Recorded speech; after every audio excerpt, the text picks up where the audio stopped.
ನಮಸ್ಕಾರ ಎಲ್ರಿಗೂ. ವನಿತೆ ಕನ್ನಡ ವಾಹಿನಿಯ ಮತ್ತೊಂದು ವಿಡಿಯೋಗೆ ಎಲ್ರಿಗೂ ಆತ್ಮೀಯ ಸ್ವಾಗತ. ನಾನು ಚಂದ್ರಾಬಾಯಿ. ಎಲ್ಲರೂ ಹೇಗಿದ್ದೀರಾ? ಎಲ್ಲರೂ ಚೆನ್ನಾಗಿದ್ದೀರಾ ಅಂತ ಭಾವಿಸ್ತೀನಿ. ನಾನು ಚೆನ್ನಾಗಿದ್ದೀನಿ. ಈ ದಿನದ ವಿಷಯ ನೃತ್ಯ ಸಮರ್ಪಣ. ಶ್ರೀಮತಿ ಬಿ ಪ್ರಿಯಾಂಕಾರವರ ಭರತನಾಟ್ಯ ರಂಗಪ್ರವೇಶ ಕಾರ್ಯಕ್ರಮದ ವಿಶೇಷ ಹಂದರ. ಇದು ಪ್ರತಿಯೊಬ್ಬ ವಿವಾಹಿತ ಹೆಣ್ಣು ಮಗಳಿಗೆ ಒಂದು ವಿಶೇಷವಾದ ವಿಷಯ. ಹೆಣ್ಣು ಮಕ್ಕಳು ತಮ್ಮ ಮದುವೆಗೆ ಮುನ್ನ ಮಾಡುವಂತಹ ಸಾಧನೆಗೂ ಮದುವೆಯ ನಂತರ ಮಾಡುವಂತಹ ಸಾಧನೆಗೂ ಅಜಗಜಾಂತರ ವ್ಯತ್ಯಾಸ ಇರುತ್ತೆ. ಒಬ್ಬ ತಂದೆ ತಾಯಿ ತಮ್ಮ ಮಗಳ ಕಲೆಗೆ ಕೊಡುವಂತಹ ಪ್ರೋತ್ಸಾಹಕ್ಕೂ ಮದುವೆಯ ನಂತರ ಒಂದು ಹೆಣ್ಣಿಗೆ ಅವಳ ಪತಿ ಆತನ ಮನೆಯವರು ಕೊಡುವಂತಹ ಪ್ರೋತ್ಸಾಹಕ್ಕೂ ಬಹಳ ವ್ಯತ್ಯಾಸ ಇರುತ್ತೆ. ಅತಿ ವಿಶೇಷವಾಗಿ ಹೆಣ್ಮಕ್ಕಳಿಗೆ ಕಲೆಯ ಚಿಗುರು ಅವರ ಮದುವೆಯ ನಂತರ ಅರಳೋ ಸಾಧ್ಯತೆಯೂ ಇರುತ್ತೆ. ಈಗ ಮದುವೆ ಆಯಿತು, ನಿನ್ನ ಕಲೆ ಇದೆಲ್ಲ ಸಾಕು, ಈಗ ಗಂಡ ಮಕ್ಕಳು ಅನ್ನೋ ಜವಾಬ್ದಾರಿನ ಸಮರ್ಪಕವಾಗಿ ನಿಭಾಯಿಸು ಸಾಕು ಅಂತ ಕಲೆ ಅರಳೋದಿರಲಿ, ಹೆಸರಿಲ್ಲದೆ ಅಳಿಸೋಗೋದು ಉಂಟು. ಇಂತಹ ಸಂದರ್ಭದಲ್ಲಿ ಶ್ರೀಮತಿ ಪ್ರಿಯಾಂಕಾ ಅವರ ಸಾಧನೆ ಶ್ಲಾಘನೀಯ. ಮೊಟ್ಟ ಮೊದಲನೇದಾಗಿ ಶ್ರೀಮತಿ ಪ್ರಿಯಾಂಕಾ ಅವರ ಕಿರುಪರಿಚಯ. ಇವರು ಅತಿ ಉತ್ಕಟ ಪ್ರೀತಿ ಇರುವಂತಹ ಭರತನಾಟ್ಯ ಕಲಾವಿದೆ. ಇವರು ತಮ್ಮ 5ನೇ ವಯಸ್ಸಿನಲ್ಲಿ ಭರತನಾಟ್ಯವನ್ನು ಶ್ರೀಮತಿ ಶಶಿಕಲಾ ಅವರ ಬಳಿ ಅಭ್ಯಾಸ ಆರಂಭಿಸ್ತಾರೆ. ನಂತರದ ತರಬೇತಿಯನ್ನು ಪ್ರಭಾತ್ ಆರ್ಟ್ಸ್ ಇಂಟರ್ನ್ಯಾಷನಲ್ನ ಶ್ರೀಮತಿ ಆರ್ ಶಕುಂತಲಾ ಅವರ ಬಳಿ ಮತ್ತು ವೆಂಕಟೇಶ್ ನಾಟ್ಯ ಮಂದಿರದ ಡಾಕ್ಟರ್ ರಾಧಾ ಶ್ರೀಧರ್ ಅವರ ಬಳಿ ಪಡೆಯುತ್ತಾರೆ. ಇದು ಇವರಿಗೆ ಅಭಿನಯ ಮತ್ತು ವೇದಿಕೆಯ ಉಪಸ್ಥಿತಿಯ ಆಸಕ್ತಿಯನ್ನು ಆಳವಾಗಿ ಬೇರೂರಿಸುತ್ತೆ. ಪ್ರಸ್ತುತ ಸುಧಾರಿತ ತರಬೇತಿಯನ್ನು ವಿದ್ವಾನ್ ಶ್ರೀಮತಿ ರಶ್ಮಿ ಅಯ್ಯಂಗಾರ್ ಅವರ ಬಳಿ ಪಡೆದುಕೊಳ್ತಿದ್ದಾರೆ.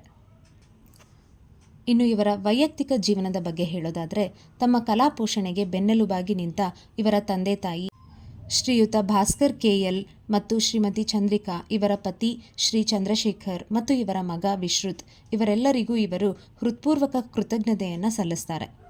ಇನ್ನು ಇವರ ಶೈಕ್ಷಣಿಕ ಮತ್ತು ವೃತ್ತಿಪರ ಹಿನ್ನೆಲೆಯನ್ನು ನೋಡುವುದಾದರೆ, ಶ್ರೀಮತಿ ಪ್ರಿಯಾಂಕಾರವರು MBA ಪದವೀಧರೆ ಮತ್ತು ಮಾಹಿತಿ ತಂತ್ರಜ್ಞಾನ ಕ್ಷೇತ್ರದಲ್ಲಿ ಕೂಡ ಕಾರ್ಯನಿರ್ವಹಿಸಿದ್ದಾರೆ. ಅವರ ಕಲಾ ಪೋಷಣೆಯ ಜೊತೆ ಪ್ರಸ್ತುತ ಶ್ರೀ ಅಂಬಾಸ್ ಎಜುಕೇಷನಲ್ ಟ್ರಸ್ಟ್ನ ವ್ಯವಸ್ಥಾಪಕ ಟ್ರಸ್ಟಿ ಆಗಿ ತಮ್ಮ ಅಭೂತಪೂರ್ವ ಕ್ರಿಯಾಶೀಲತೆ ಮತ್ತು ಸಮರ್ಪಣಾ ಭಾವದಿಂದ ಪ್ರೀಸ್ಕೂಲನ್ನು ಪೋಷಿಸುತ್ತಿದ್ದಾರೆ. ಇವರ ಕಲಾತ್ಮಕ ಸಾಧನೆಗಳೆಂದರೆ ಕರ್ನಾಟಿಕ್ ಸಂಗೀತದಲ್ಲಿ ಜೂನಿಯರ್ ಪರೀಕ್ಷೆ, ಭರತನಾಟ್ಯದಲ್ಲಿ ಕೂಡ ಜೂನಿಯರ್ ಪರೀಕ್ಷೆಯನ್ನು ಪೂರ್ಣ ಮಾಡಿಕೊಂಡಿದ್ದಾರೆ. ಇವರ ಪ್ರದರ್ಶನಗಳು ಮತ್ತು ಹೆಜ್ಜೆ ಗುರುತುಗಳನ್ನು ನೋಡೋದಾದರೆ, ಇವರು ಭಾರತದಲ್ಲಿ ಸಾಕಷ್ಟು ಸುಪ್ರಸಿದ್ಧ ದೇವಸ್ಥಾನ, ಸಭೆಗಳು ಹಾಗೂ ಸಾಂಸ್ಕೃತಿಕ ಕಾರ್ಯಕ್ರಮಗಳಲ್ಲಿ ನೃತ್ಯ ಪ್ರದರ್ಶನವನ್ನು ನೀಡಿದ್ದಾರೆ. ಶ್ರೀಯುತ ಪ್ರಿಯಾಂಕಾರವರ ಕಲಾತ್ಮಕ ದೃಷ್ಟಿ ಹೇಗಿದೆ ಅಂತಂದರೆ, ಇವರು ಭರತನಾಟ್ಯವನ್ನು ಶ್ರದ್ಧೆ ಮತ್ತು ಭಕ್ತಿ ಸಾಧನೆಗೆ ಒಂದು ಪವಿತ್ರ ಮಾರ್ಗ ಎಂದು ಭಾವಿಸಿ, ಭಕ್ತಿ ಮಾರ್ಗದ ಸಂಪರ್ಕವನ್ನು ಭಾವನೆಗಳ ಅಭಿನಯ, ಮುದ್ರೆ ಮತ್ತು ಬ್ರಹ್ಮಾಂಡದ ಸೌಂದರ್ಯವನ್ನು ಅಭಿವ್ಯಕ್ತಿಗೊಳಿಸುವ ಮೂಲಕ ಕಂಡುಕೊಂಡಿದ್ದಾರೆ. ಇವರು ಶ್ರೀಯುತ ರಶ್ಮಿ ಅಯ್ಯಂಗಾರ್ರವರ ಮಾರ್ಗದರ್ಶನದಲ್ಲಿ 30ನೇ ನವೆಂಬರ್ 2025ರಂದು ಹಲವಾರು ಗಣ್ಯರು, ಕುಟುಂಬಸ್ಥರು, ಬಂಧು ಮಿತ್ರರು ಹಾಗೂ ಅಪಾರ ಪ್ರೇಕ್ಷಕ ವೃಂದದ ಸಮ್ಮುಖದಲ್ಲಿ ರಂಗಪ್ರವೇಶ ಮಾಡಿದರು. ಶ್ರೀಮತಿ ಪ್ರಿಯಾಂಕಾ ಅವರು ಹೀಗೆ ಮತ್ತಷ್ಟು ಸಾಧನೆಗಳನ್ನು ಸಾಧಿಸಲಿ ಅಂತ ಹಾರೈಸೋಣ.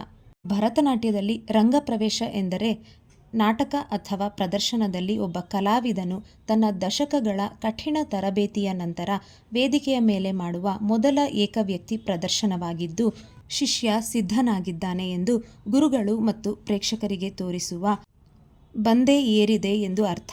ಇದು ಕಲಾವಿದರ ಕೌಶಲ್ಯ, ಸಮರ್ಪಣೆ ಮತ್ತು ದೈಹಿಕ ಶಕ್ತಿ, ಮಾನಸಿಕ ಏಕಾಗ್ರತೆಯನ್ನು ಪ್ರದರ್ಶಿಸುವ ಒಂದು ಕಮಿಂಗ್ ಆಫ್ ಏಜ್ ಸಮಾರಂಭ.